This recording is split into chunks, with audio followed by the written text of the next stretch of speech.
sometimes it's what's not said that speaks volumes. Instead, we can talk about affordable college, making college debt-free, and all the issues, which is why, and I see the chair of the DNC here, look how glad we are actually to be talking about the issues that matter most to people around their kitchen table. Okay, so O'Malley may be talking, but Hillary Clinton is the one getting her point across. A classic move showing not just that Clinton agrees with her opponent, but she's making them agree with her as well. How, you ask? Well, let's bring in body language expert and author of The Power of Body Language, Tonya Reiman. Welcome back, Tonya. Thank you for having me.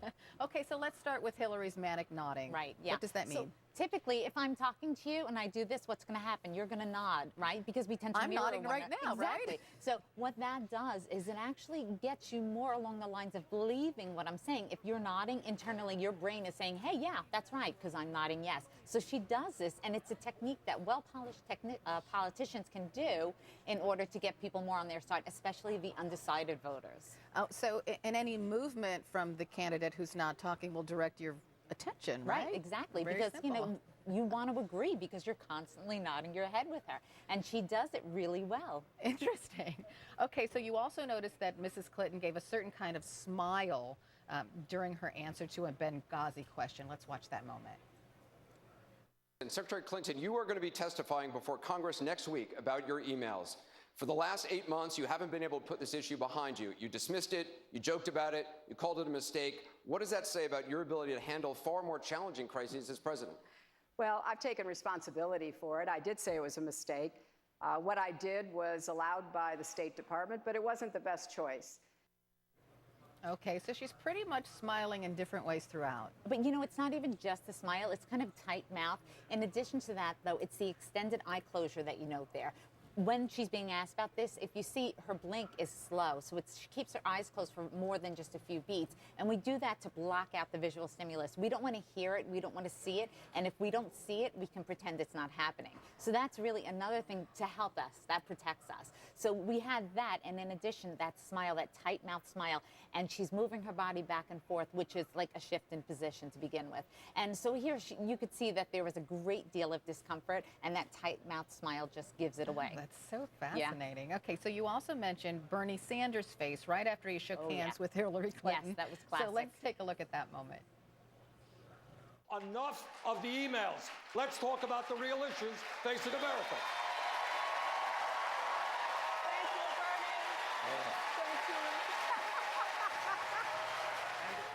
Okay, so what do you see in that exchange? Okay, so first of all, did you see that shake? It was a little bit awkward because it was kind of like a chopping. But in addition to that, after that, Bernie Sanders then smiles. But if you watch slowly, the smile turns into a slight look of contempt. See, on the one side of his mouth, a slight look of contempt, almost like, okay, you know, did I help her? Did I want to help her? What was the goal there? So that was an interesting facial expression coming from him. Oh, I love that. Yeah. And you also mentioned that Hillary Clinton was nodding through that whole thing. Of course, she's a bobblehead, so that everyone will agree with her. Okay, let's talk about Lincoln. Poor Lincoln Chafee. Poor Let's Lincoln talk about Chafee, him. yes. He actually bounces when he answers questions. Let's watch. As we look ahead, if you're going to make those poor judgment calls at critical time in our history, we just finished with the Vietnam era, getting back into another quagmire. If you're looking ahead and you're looking at someone that made that poor decision in 2002 to go into Iraq when there was no real evidence of weapons of mass destruction in Iraq, I know because I did my homework.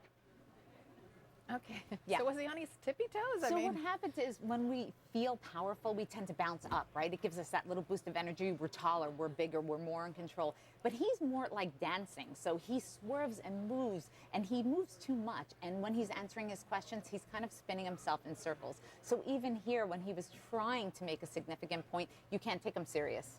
Interesting. Oh, I wish we could We go saw on that forever. with Webb. We saw that with Webb as well, just as a clear point when he was talking about his opponent in Vietnam, the guy who couldn't be there because he was apparently no longer around. But you saw that pride, and he did a very large bounce when he talked about his enemy. So that's, again, that prideful, hey, I'm big and I'm tall. That's what we do to be the alpha. And he had excellent posture throughout, I He must did. say. Well, he's a Holy military cow, he was man. a Marine, Yeah, right? that's right. Excellent posture. Tonya Reiman, thanks so much. Thank It was you. a lot of fun. Still to cover the newsroom, Black Lives Matter was on the lips of most of the Democratic candidates last night, but did anyone